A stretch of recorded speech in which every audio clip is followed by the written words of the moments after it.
extra Medicaid funds to disperse to these hospitals. And at least I heard a doctor today on being interviewed, and he was talking about at least 25% are at risk of closing. For one, making, as we know, healthcare harder for people in rural communities, and especially when it's really needed. But another thing to think about is the medical jobs at these hospitals is one of the kind of best employers in the area, and the best incomes are the people who are able to, be employed in these hospitals and work in the medical field in these areas. And that will go away from these communities. So there's that effect as well. So anyway, those are just some of the points that I had to share. Thank you. Thank you, Denise. David. Hey, Gary. So, the Congress people that voted for this, they just need to own the fact that this was a massive ploy to give tax breaks to more of the wealthiest of this country, on the backs of the poorest of this country, and the most vulnerable.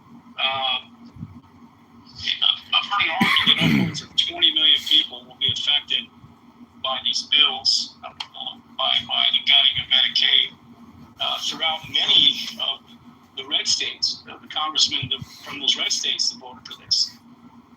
It's even more egregious that it was brought out that there was a congress member from Pennsylvania, a guy by the name of Renahan, I believe. Elizabeth Warren pointed out that he sold stock in a Medicare-backed corporation, Centene Corporation. And since this bill has passed, that stock has dropped 40%. So, we're seeing the way our politicians game bills to enrich themselves and to protect their portfolios. Yeah, but in fairness, David, this is not insider trading because all this is out in the public specter. So if you had that stock and you saw that this bill was likely going to pass and you dumped it, even if you disagreed with the bill, wouldn't that have been the prudent thing to do? I don't think there's anything onerous about it. Well, the way you got to look at it, Gary, is am I passing the bill because it's going to hurt my I get that. I get that part. Yes, that's true. Okay. I don't think it's insider trading necessarily, but it might have influenced his voting decision. Of course. So, and who knows how many until, trades are done in the darkness of night without there being, people knowing about it. I mean, my point is, Gary, is that and I heard many, this fraud and abuse, this is the canard. This is the canard they use to go after the immigrants, to spend all this money to go grab a few criminals when they're smashing everybody in their way. We're going to smash all these recipients of Medicaid in their wake to catch some of the fraud, abuse, and waste that we think is out there.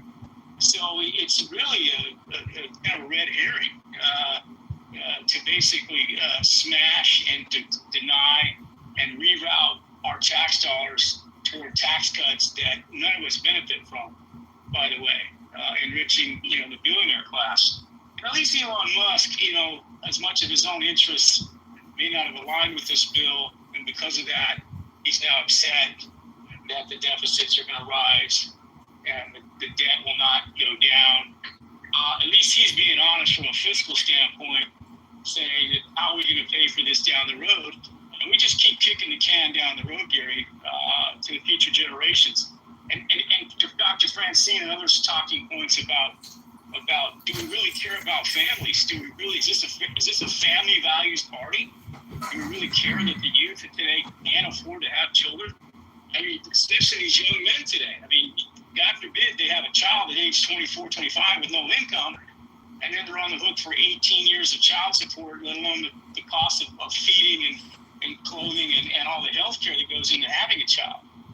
And so where is the backstop of the idea of a family, a nuclear family that they want to rid us of the trans threat to our society, which they've been very successful at doing. bullying universities and creating these onerous bills affecting that. But yeah, where's the backstop? Where's the money? At least Viktor Orban in Hungary puts his money where his mouth is. He says, look, you can have a family of four.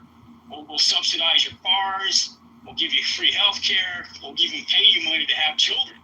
And there may be an agenda there for them to have their own nationalistic Christian white Hungarian society, but at least they're promoting and they're backstopping young families in a way that doesn't lead them into debt, future bankruptcy, and obviously the high divorce rates that our society sees every day.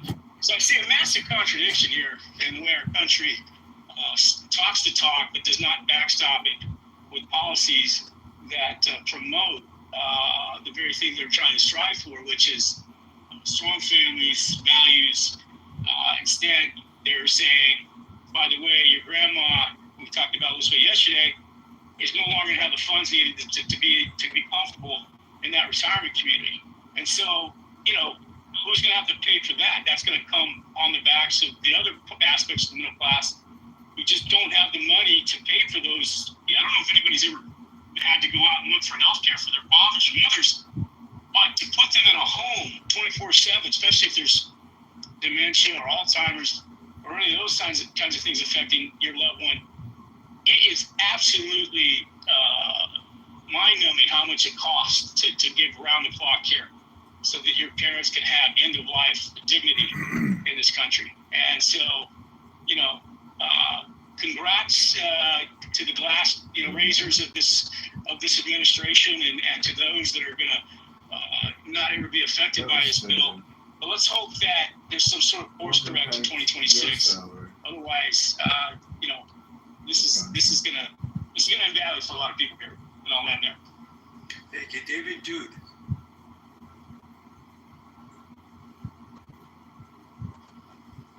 Dude. Yep, just one. No worries.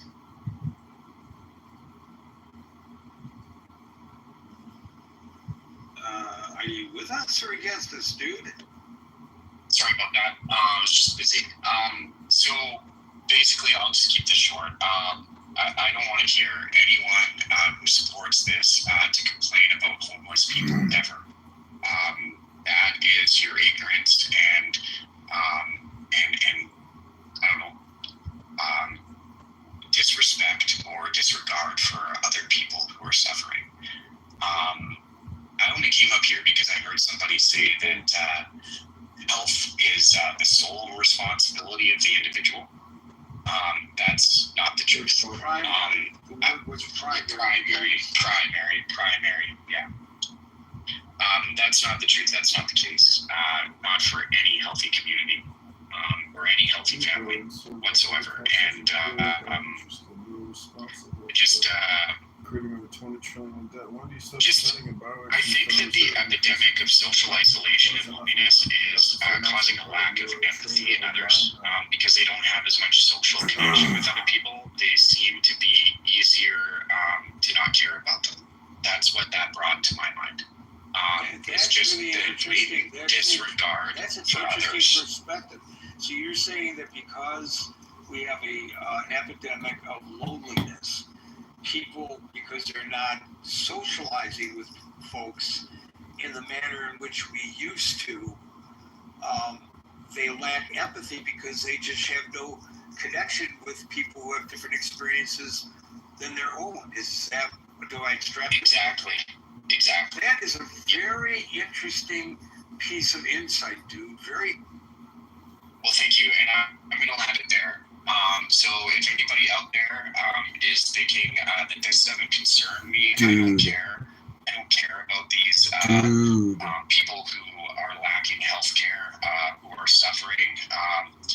Well, then just wake up and smell the coffee in 10, 15, 20 years and look at the state of society then, and look at your community then, and see how many people you have around you, because generally people who think that way, nobody wants to hang out with them anymore.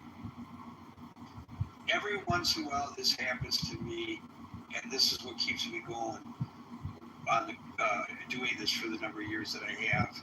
And as Meryl can attest, I did it many years on another platform before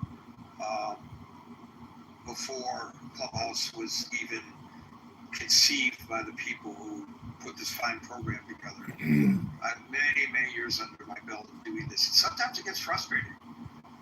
But every once in a while, somebody says something that I've never even thought about, as Dude just has, and plants a seed. I can feel it starting to grow in my mind, Dude. I really need to explore that further. Thank you for suggesting that. Hinda. Hi, good evening, everybody. Hope you're having a good 4th of July. So I actually work at a hospital, and we are we're bracing these cuts to Medicaid because in the inner city as well as rural communities, there are a lot of patients that are on Medicaid, and when you don't have Medicaid, what ends up happening is providers like doctors, specialists, they don't have to treat you because they're no longer being reimbursed by your insurance. So when you don't have insurance, they don't have to see you. And a lot of urgent care will not treat people that don't have insurance. They lose their insurance. They can't seek their regular medical care. They can't get enough money to pay for their medications any longer. And they flood the emergency room for emergent care that occurs because they were not able to get the kind of care that you just described that they no longer can get, and so then their conditions deteriorate to the point where they're clogging up the emergency room. Correct. Right? Yes, because the emergency room has to legally see them and stabilize them, so then they'll get treatment at the ER, and then they'll clog up the emergency room, and then that will cost the hospital more money because obviously the emergency room is way more expensive than seeing your doctor at your regular appointment and just paying a copay or whatever Medicaid. I think Medicaid is free, or going to the pharmacy picking up your regular meds. You're going to end up at the ER, which is going to drive up costs. And that's going to drive up healthcare costs. These rural hospitals, what I believe is going to happen is they're going to start to close once that $50 billion runs out or wherever it goes. I don't know. People will die because here's what happens in the rural areas, and I have a degree of understanding. I'm not cutting you off. Your contributions are just amazing today. In the rural communities, because I have a degree of understanding of pre-hospital emergency care, because I did a lot of covering of that. So what happens is, if you're in an urban area and you have a heart attack or you're involved in a catastrophic accident,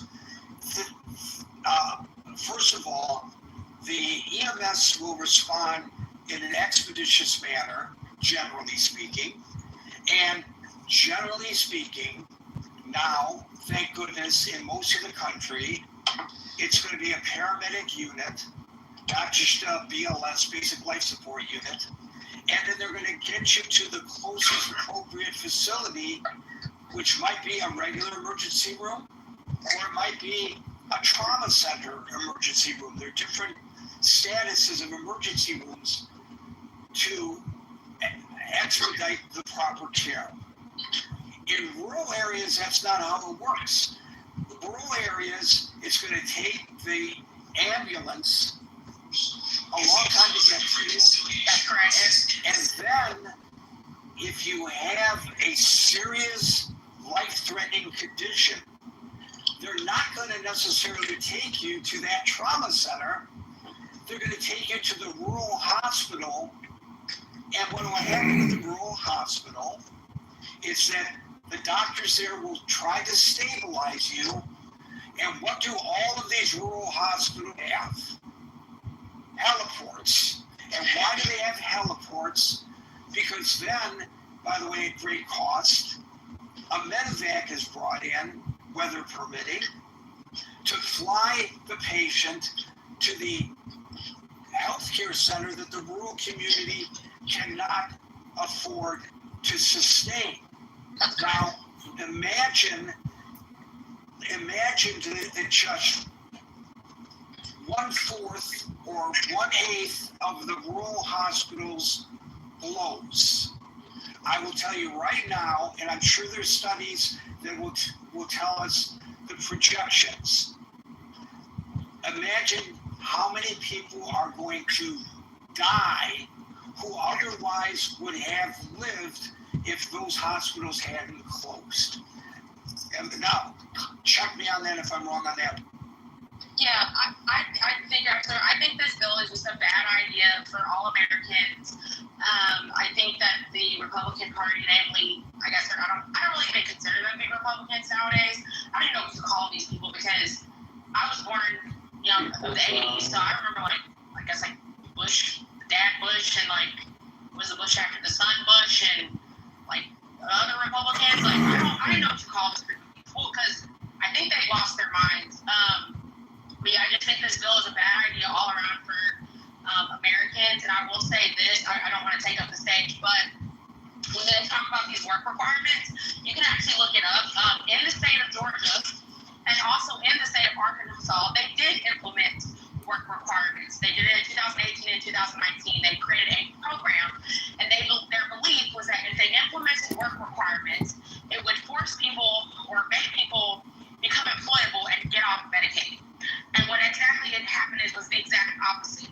The rate of employment did not change, and several thousand people ended up losing their Medicaid benefits because the government in those states did not have the ample resources and the administrative staff and the database and all the things that go into tracking these work hours. So all these people ended up losing their coverage. And there was one man in particular, a story about him was made.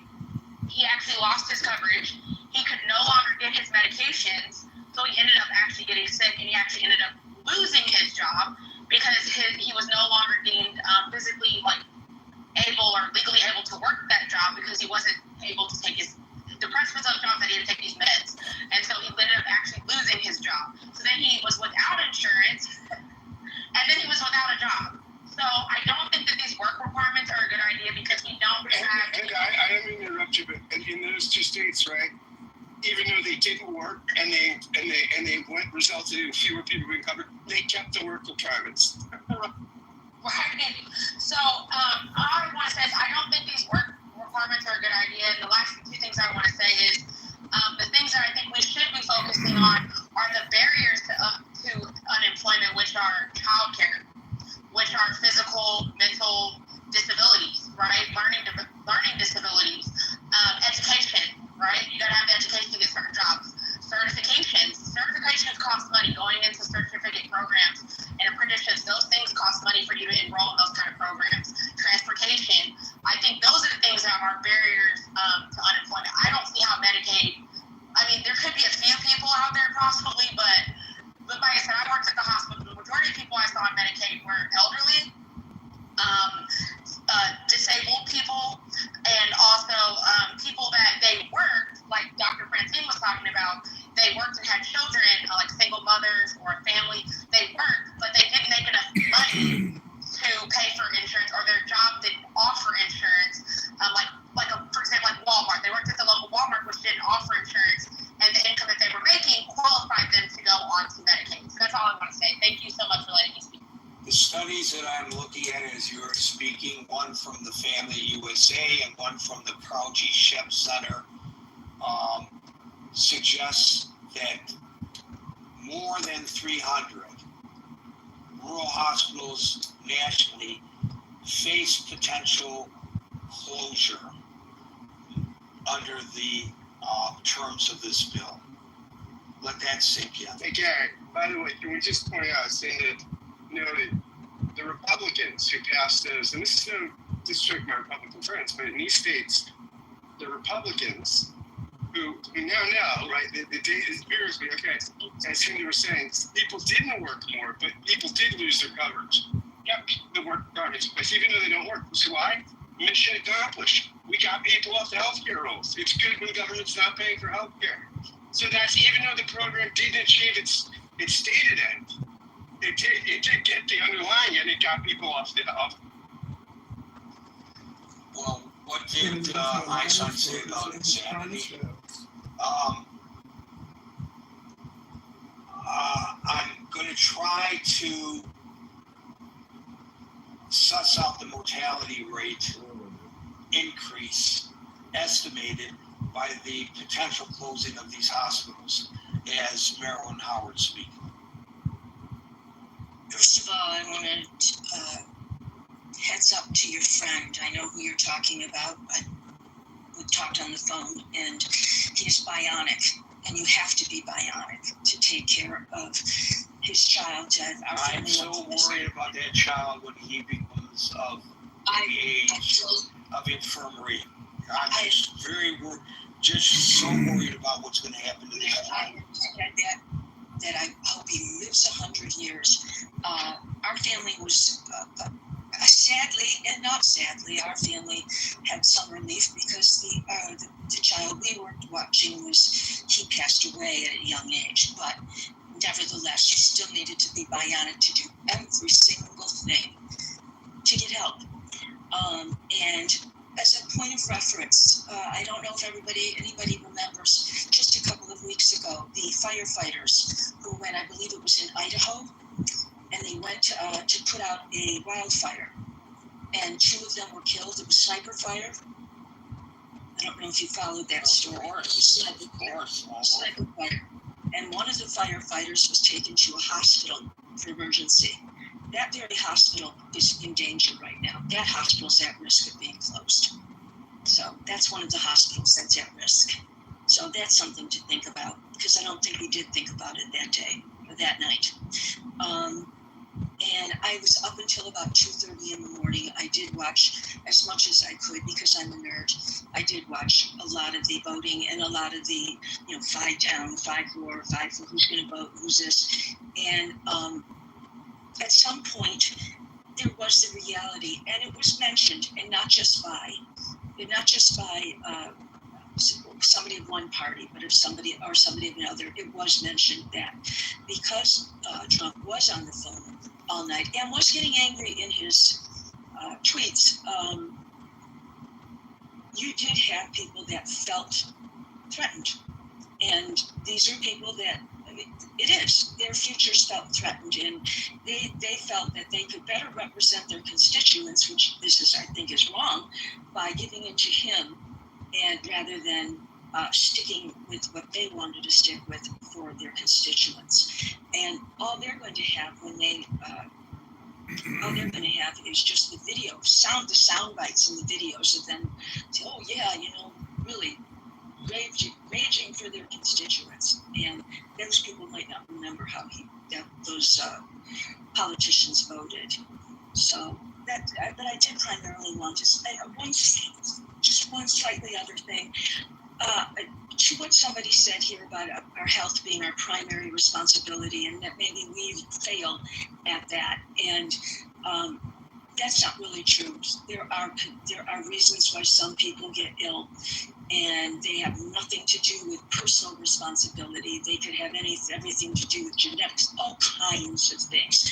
And in some instances, like my own, not on Medicare, not on Medicaid, thank goodness for the Affordable Care Act. Right, you should have died, and it had to do with the cancer that you received, and the cancer that you got had nothing to do with your lifestyle or taking care of yourself. Correct.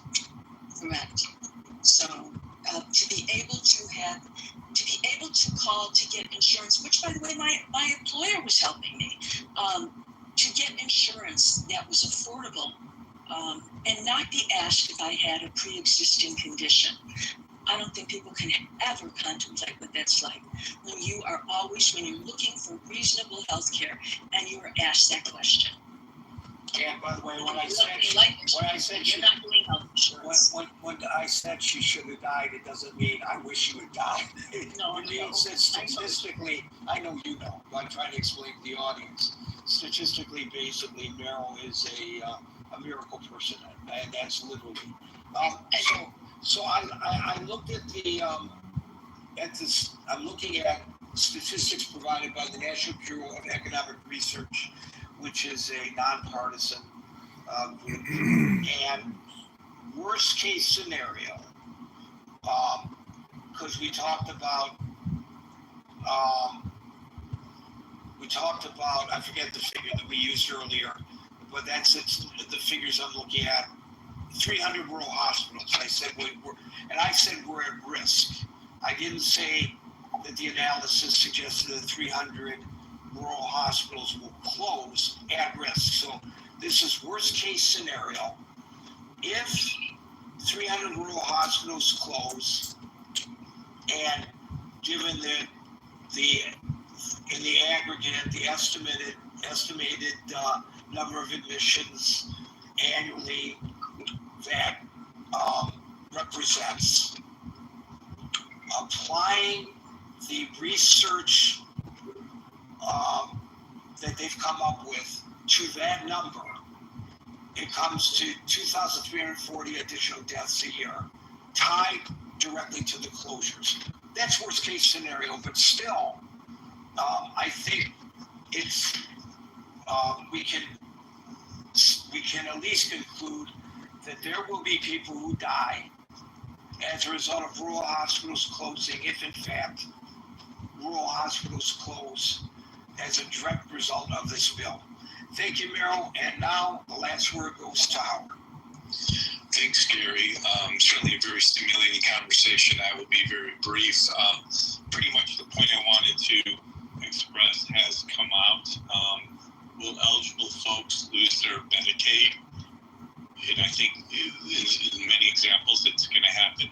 But it's also the other side of the equation is even if you don't lose Medicaid, you may lose access to services.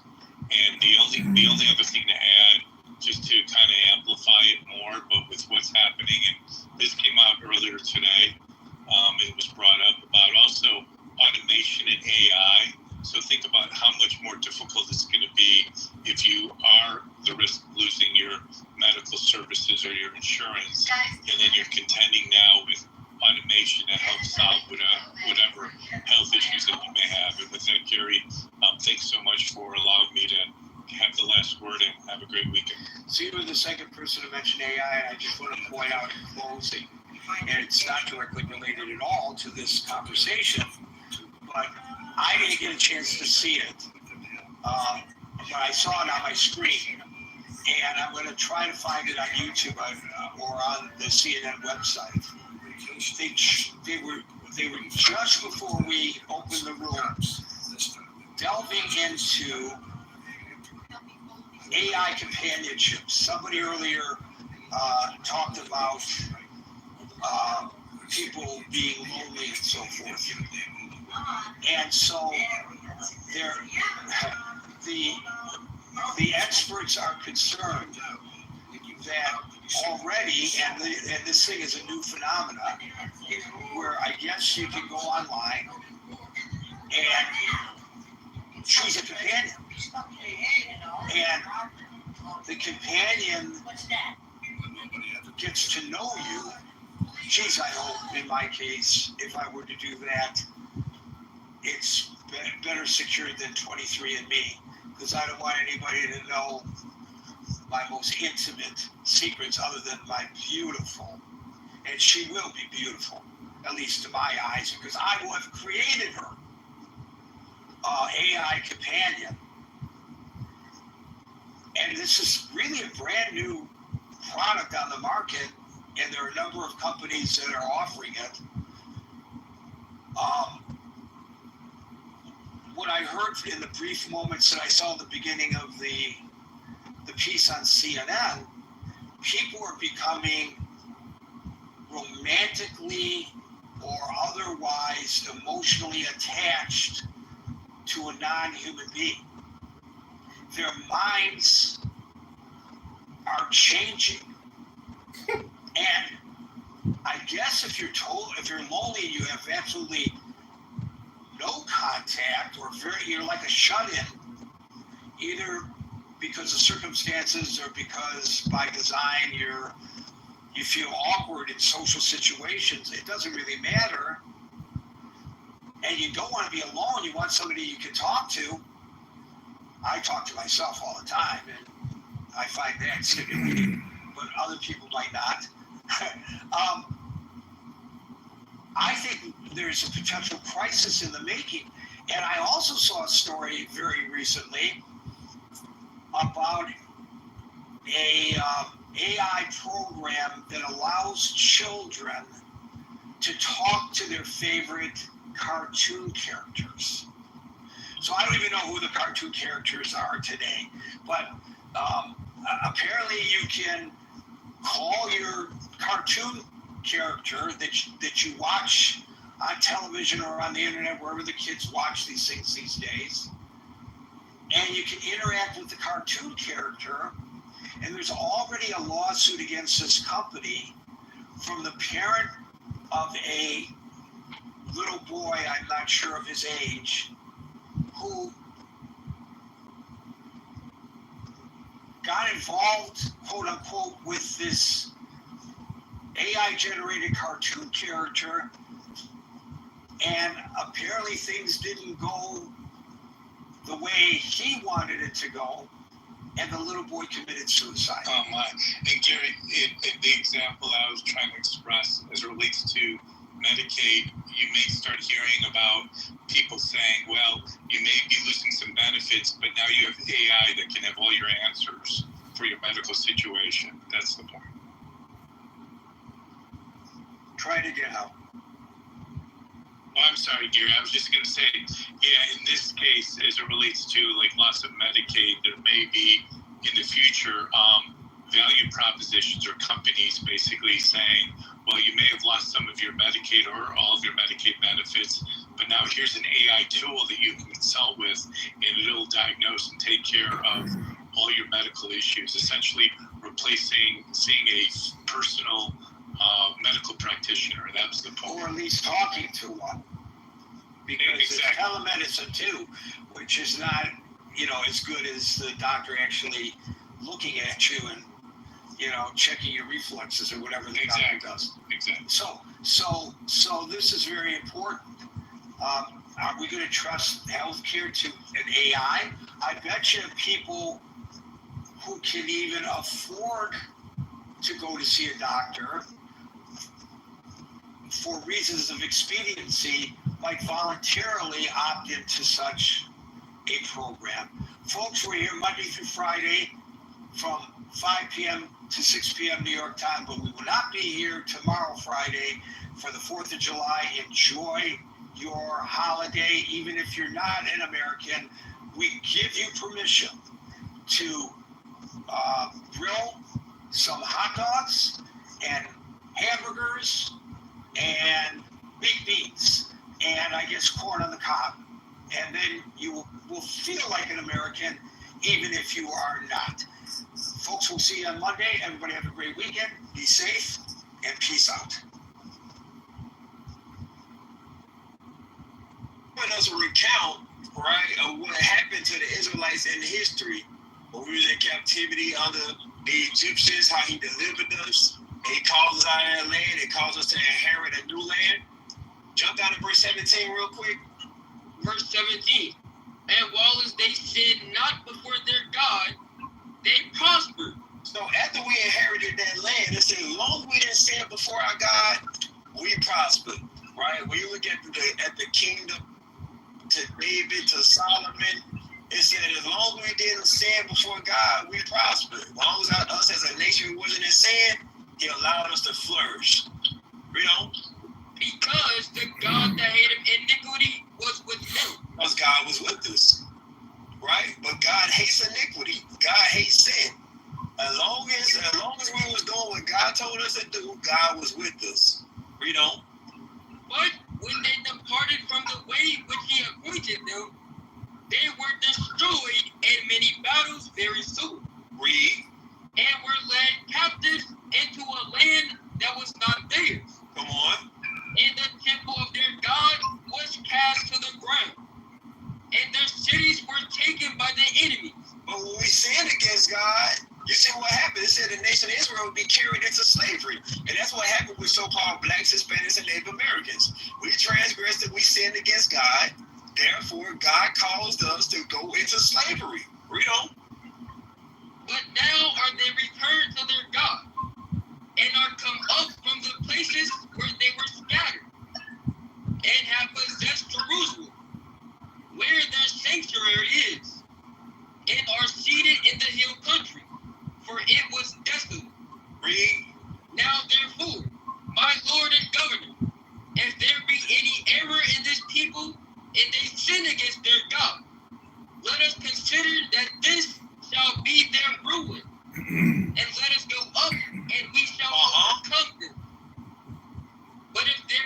So you see, the kryptonite to the nation of Israel is our sin. He said, now you see, my Lord and Governor, if there is sin going on with the people, then we can easily overcome them. Right? Let's give them pork. That's the new white meat. You know, give them the Super Bowl. Because, you know, Negroes love the Super Bowl. We love to watch football. We love to watch basketball. Take our focus away from what's actually important. Put the video on the TV screen. Like, you know, make kept 3 or 4. Bro, Negroes love them the seriousness. Right? It said if there be any sin in this people, then it's easy to overcome them. That's why our communities are flooded with sins. That's why, you know, in every one of our black communities, there are several black churches there. And in every one of them communities, there are gangs, there's drug dealing, there's prostitution going on, and ain't no correction going on in there because in the churches they teach, oh, you can't judge nobody. Oh, we not under the law no more. If we're not under the law and we can't judge nobody, then who gonna tell them to stop hoeing on the corner? Who gonna tell them to stop gang banging? Who gonna tell them to stop selling drugs? Because from Christianity's standpoint, you can't judge nobody. Christianity allows us to continue in sin so we can stay in the lower state that we're in. Read the next verse. But if there be no iniquity in their nation, let my Lord now pass by. Let their Lord defend them, and their God be for them. And we become a reproach before all the world. So they can't allow the truth of the Bible to be taught.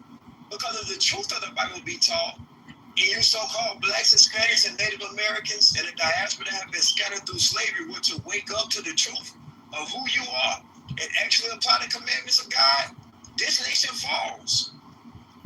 Babylon the Great falls, Rome falls, France falls.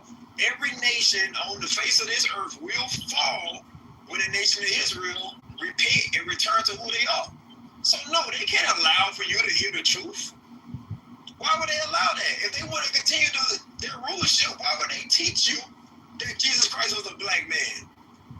Why would they teach you, you know, that Jesus Christ only died for his people, the so-called blacks, Hispanics, and Native Americans? Why would they teach you got to keep the commandments? Why would they teach you? Yeah, right. So why would they teach you that? They wouldn't teach you that. I got 2 questions for you. Yeah, go ahead. First question. So, are you saying that the churches we know, like Sunday church, they are intentionally lying to us, or they doing it unaware?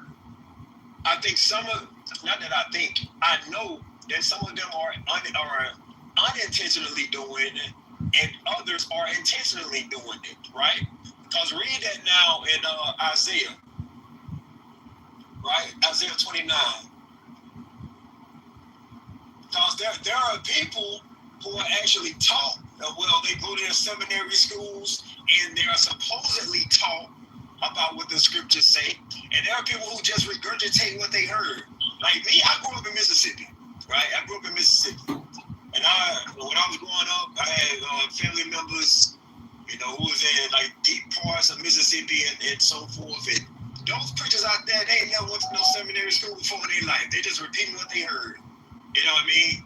A lot of preachers don't know nothing, right? But some of them do, and they intentionally don't say nothing. Like T.D. Jakes. You know, T.D. Jakes acknowledged that he was from Igbo, of the Igbo people, and that he was Israelite. Did you know he acknowledged that? No, I never heard him say that. Just Google it and look it up. T.D. Jakes acknowledged on national television that he descends from the Igbo people, who are Israelites. He acknowledged that. But do we teach that in his congregations? No. So yes, some of them 100% know and choose not to teach it. Others are just ignorant and they just regurgitating what they heard. Isaiah 29, you start verse 11. Isaiah 29, verse 11. And the visions of all is become unto you as the words of a book that is sealed. So the Bible said the vision of all, meaning all these prophecies that was given, it said it has been given to them as a book that is sealed. Read on. Which men deliver to one that is learned. So it says, and men will deliver this book to one that is supposedly learned, right? That'd be like your T.D. Jakes, your Creflo Dollars, those who went to established seminary school and are being revered as Bible scholars. So they deliver this book to one that is learned. Read on. Shit, read this, I pray thee. And say, read this. I got a question for you. Explain this part. I heard them men that with the purple and gold on and them funny things hanging off the back of off the bottom of their shirt talking about fringes. Right? And they were teaching me about Deuteronomy 28. That we the Israelites are going to the Bible. They saying Jesus Christ black. They saying salvation is only for the nation of Israel. And they use this scripture, this scripture, this scripture, this scripture. Read it up. Yeah, we very close. But you know, I agree with school. Sometimes there's certain things you don't tell your parents because you don't want to disappoint them. So my daughter is non-binary, right? The problem is when she was a kid,